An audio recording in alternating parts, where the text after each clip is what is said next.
Good morning. My name is Anisha Pinkton. I serve with the Program Commission here at the church. I had an opportunity to sit down with our Gen Zs, our youth, our future, to discuss important attributes of leadership, what they would like to see in a leader, what makes a leader effective. And this is important because it is our duty, our obligation to train, to lead, and guide our youth to become effective servants in our families, in our church, in our community. So sit back, listen, and receive what they have to say that they require of leadership as we move forward. Thank you.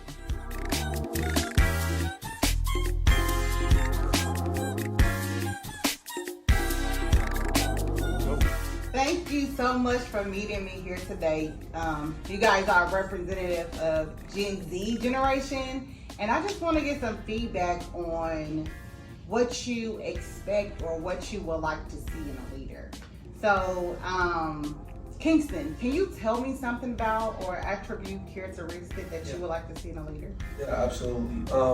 I would like to see a lot more encouragement, more encouraging leaders around the church, because a lot of the leaders around the church, when you first get into the church, they expect you, like Xavier said, to know everything, to know what you're supposed to do, when you're supposed to do it. But I feel like they should be more encouraging to people who don't know what they're doing.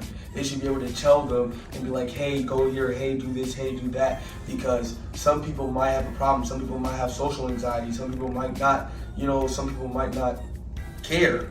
And in order for them to get them to care, you have to encourage them to actually want to. Thank you so much for your input. Janelle, can you tell me what are some characteristics that you would like to see in a leader? In a leader, I would like to see more positivity, because when people come to you, they expect you to be more positive and supportive rather than judging them, because in church, technically, we're not supposed to judge people. So, yeah. And if you are automatically just negative towards them, they're going to feel discouraged to come to you or anybody else. And that'll just have them all closed in, and you'll still be mad about it. So you said something that was key to me. You said something about judging. So as a youth that's in church, that's involved in church, do you feel like you're being judged? Yeah, a lot. Because, people always look at what you wear, how you carry yourself, the vibe they get off of you without really getting to know you. So, yeah, that automatically has them judging you and thinking that you're somebody that you're not. Thank you so much for sharing. Xavier, you've been around for a little bit, pre-COVID. Tell us something that you would like to see in a leader. Me personally, I would like to see more nurturing with the ministers, and how a lot of us youth members will come in here not knowing a lot, the ministers not knowing what we're on, what we've been through, and how life has been. They just expect us to come in here in the church and just automatically understand everything, and that's just not how life really works. That's not how us teens understand things. So it just would make it would just be better if the minister would start helping us to understand why we come here, and if they can understand what we need from them and why we need to come to the church. Thank you, Xavier. I like that. You want a leader that is nurturing to help develop you into a Christian young man. Malia, you have been a part of the ministry for a little bit pre-COVID, and you are actually a part of our YT Oil Dance Ministry. Can you tell me a little bit about what you would like to see in leadership here at the church? I would like to see a leader be able to take accountability for their actions, because whatever we see in our leader, we feed off of that. So if they can be able to come up and speak up and know that they were wrong about something, we will feed off of that and think that's the right thing to do. But also, if they're not being able to do that, we're gonna think that's the right way, and that can really affect things that we can avoid in life. Thank you so much. I do appreciate that. Christina, you have been here for a while in the Life Squad ministry and involved in different things in Light of the World Church. Tell me what you would like to see in a leader.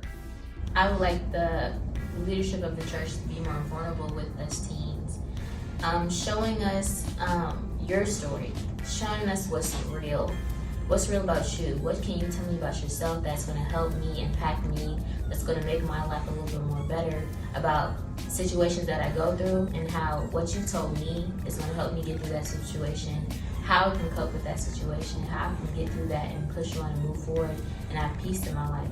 So I would really like to see more vulnerability and leadership be more real with us. Thank you, Christina. So I like the vulnerability piece. So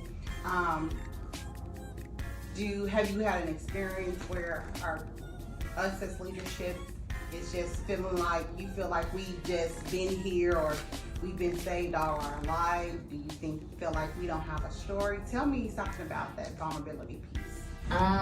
Yes.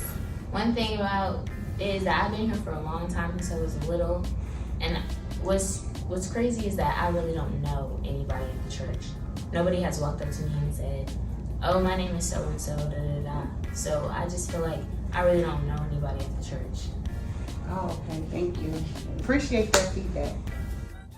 Lamario, you are a very active part of the youth ministry here at the church. So can you share with us a little bit about what you would like to see in leadership? I'd say I like to see integrity in our leaders, because I feel like in the church you have to respect God, but also respect you as a person, and you have to respect us. So basically, if you're out there doing other stuff and you telling us one thing, like that's double-sided. We don't like double-sided minds. We can't respect you. So we need to respect you. We need to believe in what you're talking about. So basically, we need you to respect God and respect us, respect yourself. So we just need somebody that can be truthful. We need an honest person, a godly person. Wow, Lamario, my goodness, that was so awesome. The integrity piece. So tell me, you said doing one thing on inside and outside. Tell me something about that. Like, what do you mean? Are we seeing leadership not living for God all day, every day of their lives? Basically, it's double-sided. Some say we have some elders that come in on Sunday. They telling us about God, but soon as Monday hit, I don't know, they're doing some other stuff. So we need somebody that's going to be 100% with, being with God. And if you live in that godly life, you need you 100%. Thank you guys so much for your feedback on what you would like to see in leadership, because this is your church, and so we want to make sure that we are developed as leaders that you need us to be. Does anybody else have any input or anything else to say? Yes, Malia. This is really short and simple. Respect isn't one way. It goes two ways. Powerful. Xavier. Seeing as we're supposed to be the future of this church, it would be good that the people now show us how we're supposed to be, and that we're capable, and how we're supposed to be able to show them that we're capable of being the future of this church and our community as a whole. Thank you. Anyone else? Yes, Christina. I would like to say, I don't want the church to put on a facade, an image of showing how you want us teens to be here, but there's situations that happen where we're shunned, we're pushed off, so I don't want that to be pushed out there, and I just want the whole church to be real. about things that happen. And Okay. also, like, so the vibe sometimes is off as well. Thank you guys so much for your input. Does anyone else have anything to say? All right, well, thank y'all so much for giving me a couple of minutes of y'all time to let us adults, us leaders, know your expectations of us as leadership. Thank you all. Thank you for having us. You. Thank you.